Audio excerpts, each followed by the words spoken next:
Friends अभी हम लोग इस्केमिक हार्ट डिसीज के कुछ डिफरेंशियल डायग्नोसिस देख लेते हैं। ठीक है, डिफरेंशियल डायग्नोसिस में सब अभी हमने कोरोनरी कॉजेज देख लिया आईएसडी के। अभी हम लोग देखते हैं non coronary cardiac causes. Non coronary cardiac causes में सबसे पहले आता है कार्डियोमायोपैथी। कार्डियोमायोपैथी में सबसे पहले फ्रेंड्स क्या है, डीसीएमपी वगैरह है। ठीक है, डीसीएमपी मतलब क्या है, डीसीएमपी डायलेटेड कार्डियक मायोपैथी। ठीक है, डायलेटेड कार्डियक मायोपैथी शीशे वगैरह पेशेंट में कैसा रहता है, उसमें भी चेस्ट पेन दिखाई देता है, उसमें भी इसमें वगैरह दिखाई देते हैं फ्रेंड्स। ठीक है, ऐसे पेशेंट में भी चेस्ट पेन दे रहता है, जैसे इसलिए कार्डियोमायोपैथी वगैरह ध्यान में रखना चाहिए फ्रेंड्स। ठीक है, बाद में देखते हैं माइट्रल प्रोलैप्स। माइट्रल प्रोलैप्स में कैसे फ्रेंड्स, चेस्ट पेन कैसे boring type of chest pen रहता है, एकदम थोड़ा थोड़ा चेस्ट पेन होता है, उसको वैसे boring type of chest pen बोलते हैं। एमयूपी में boring type of chest pen दिखाई देता है फ्रेंड्स। ठीक है, ये हो गए नॉन कोरोनरी कार्डियक कॉजेज। अभी हम लोग देखते हैं न्यूरोसाइकियाट्रिक। तो साइकोलॉजिकल पेशेंट में कैसे कुछ एंजाइटी के रिलेटेड एंजाइटी रहती है, उसकी वजह से चेस्ट पेन स्टार्ट होता है। और जनरली चेस्ट पेन कैसे पाल्पिटेशन से एसोसिएटेड रहता है। ठीक है, चेस्ट पेन ही पाल्पिटेशन से एसोसिएटेड रहता है।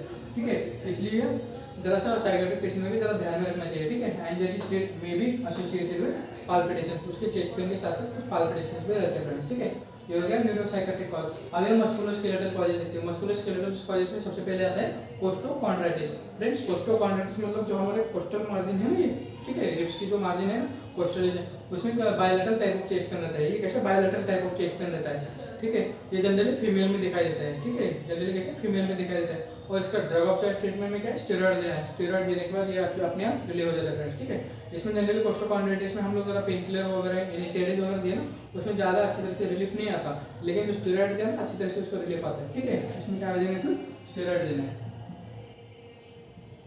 ठीक है, मस्कुलोस्केलेटल में costochondritis superficial bilateral type of chest pain generally seen in females and इसमें ट्रीटमेंट क्या देना है, स्टेरॉइड देना रहता है। ठीक है फ्रेंड्स, ये हो गया मस्कुलोस्केलेटल कॉजेज। अभी गैस्ट्रोइंटेस्टाइनल कॉजेज देख लेते हैं। गैस्ट्रोइंटेस्टाइनल कॉजेज में भी कई बार कैसे, जैसे एसिड पेप्टिक डिसऑर्डर्स वगैरह हो गया, इसमें भी कैसे एसिड के रिफ्लेक्स की वजह से इसोफेजियल का कैसे इरोजन होता है, इरोजन से कैसे वो चेस्ट पेन स्टार्ट हो जाता है फ्रेंड्स। हमें लगता है कि वो कार्डियक ओरिजिन से जरा सा वो कभी कभार कंफ्यूज होता है कि वो कार्डियक ओरिजिन तो नहीं है। ठीक है, इसलिए जरा से hiatus hernia, peptic acid peptic disorders, achalasia cardia, esophageal spasm, GERD में ऐसे पेशेंट में चेस्ट पेन होता है, जरा से उसके हिसाब से मतलब एसोसिएटेड सिम्टम्स के हिसाब से उसको रूल आउट करना फ्रेंड्स। ठीक है, इसमें इसलिए जरा से गैस्ट्रोइंटेस्टाइनल कॉजेज भी जरा सा हमें ध्यान में रखने फ्रेंड्स। ठीक है, ये हो गया डिफरेंशियल डायग्नोसिस। हमें इस्केमिक हार्ट डिसीज में कौन से इन्वेस्टिगेशंस करने हैं फ्रेंड्स, ये हम अभी देखते हैं।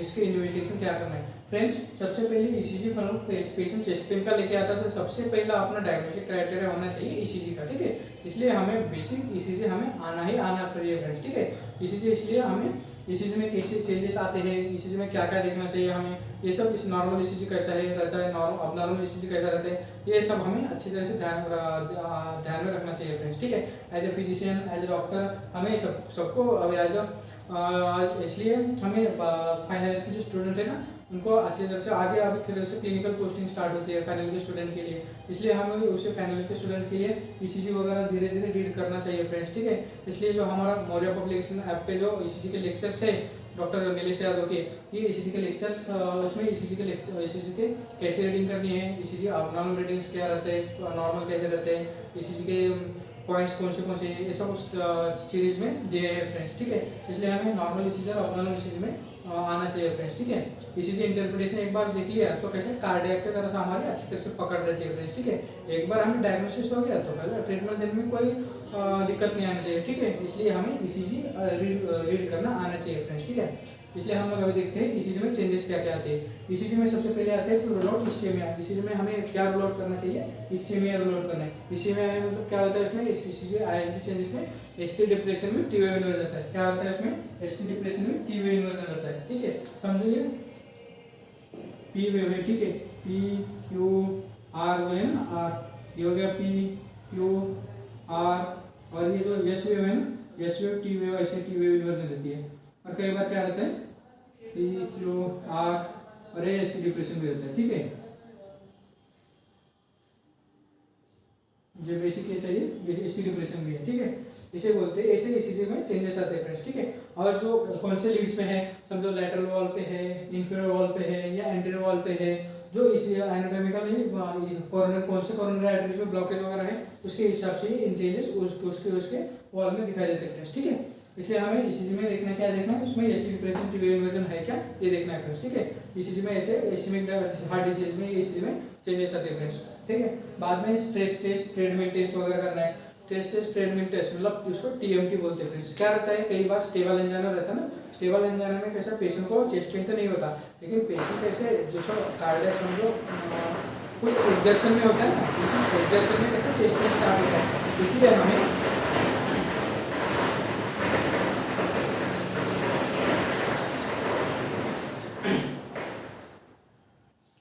Friends stress test and treadmill test TMT कौन से कैसे वर्क करता है, समझो स्टेबल एंजाइना के पेशेंट रहते हैं, स्टेबल एंजाइना के पेशेंट में कैसा है ऑब्स्ट्रक्शन तो रहता है, मतलब कैसा है तो पेशेंट को ऑन एक्सर्शन चेस्ट पेन रहता है, रेस्टिंग कंडीशन में चेस्ट पेन नहीं रहता, ऑन एक्सर्शन पेशेंट को चेस्ट पेन रहता है ना। इसलिए हमें क्या करता है पेशेंट को ट्रेडमिल जो मशीन रहती है, ट्रेडमिल पे मशीन को मतलब पेशेंट को ऐसा दौड़ना है, मतलब धीरे धीरे स्टार्ट चलते चलते उसको धीरे धीरे उसकी स्पीड बढ़ानी है, उसी टाइम हमारे ईसीजी उसके ईसीजीस निकालने हैं फ्रेंड्स, ठीक है। इसलिए हमें पेशेंट को ऑन एक्सर्शन कैसे पेशेंट में ईसीजी आता है ये हमें देखना है कितने जल्दी, मतलब इसलिए वो उसका कैसा है फिर डिमांड बढ़ जाती है ना, वो पेशेंट ट्रेडमिल पे दौड़ रहा है तो कैसा कार्डियक डिमांड बढ़ रही है, कार्डियक डिमांड बढ़ रही है तो कैसा सप्लाई उसमें कैसा करता है, सप्लाई कितना अच्छी तरह से हो रहा है नहीं हो रहा है। इसलिए ट्रेडमिल टेस्ट में चेस्ट पेन और एक्सर्शन वगैरह कैसे होता है वो तभी ईसीजी निकालते हैं। इसलिए ट्रेडमिल टेस्ट ऐसे ischemic heart disease stable angina patient में ये अच्छी तरह से वर्क करते हैं फ्रेंड्स, ठीक है। इसमें ट्रीटमेंट टेस्ट करना है फ्रेंड्स, ये ट्रीटमेंट टेस्ट का यूज हो गया। To rule out the ischaemia on effort में कैसे पेशेंट एफर्ट कर रहा है तो कैसे इस्केमिक चेंजेस वगैरह आते हैं देखने के लिए ट्रीटमेंट टेस्ट करना है फ्रेंड्स, ठीक है। बाद में कार्डियक एंजाइम्स करने, to rule out the acute myocardial infarction तो नहीं है, इसलिए एसीकेएमबी और ट्रोपोनिन ये कार्डियक ट्रोपोनिन वगैरह जो एंजाइम्स है ना कार्डियक एंजाइम्स को एक्यूट मायोकार्डियल इंफार्क्शंस वगैरह है तो नहीं, इसलिए रूल आउट करने के लिए कार्डियक एंजाइम्स भी करने।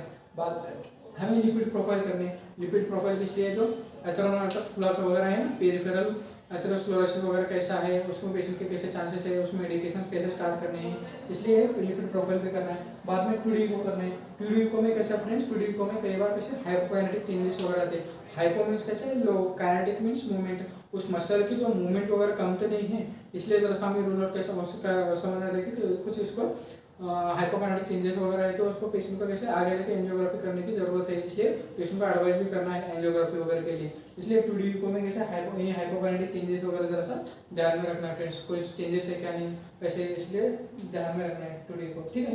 बाद में एंजियोग्राफी करनी है, एंजियोग्राफी में डायरेक्टली पेशेंट के ब्लॉकेज वगैरह पता रहते हैं, ब्लॉकेज कितने परसेंट के है, उसमें इंटरवेंशन कैसे करने हैं, पेशेंट को समझो एंजियोप्लास्टी करना है या मेडिकल मैनेजमेंट में हो जाएगा, अगर दो से ज़्यादा वॉल्स में समझो ब्लॉकेज वगैरह है तो इसको बाईपास वगैरह करना है कि नहीं, ये सब हमें एंजियोग्राफी पे पता चलता है। ऐसे कंफर्म डायग्नोसिस होता है इससे हार्ट डिसीज में कौन सा, इसलिए हमें उसका ट्रीटमेंट देने में भी ज़रा मदद होती है फ्रेंड्स, ठीक है। इसलिए इन्वेस्टिगेशन इतने ज़रा सा ध्यान में रखने, इतने इन्वेस्टिगेशन हमें इससे हार्ट डिसीज के पेशेंट में करने हैं फ्रेंड्स।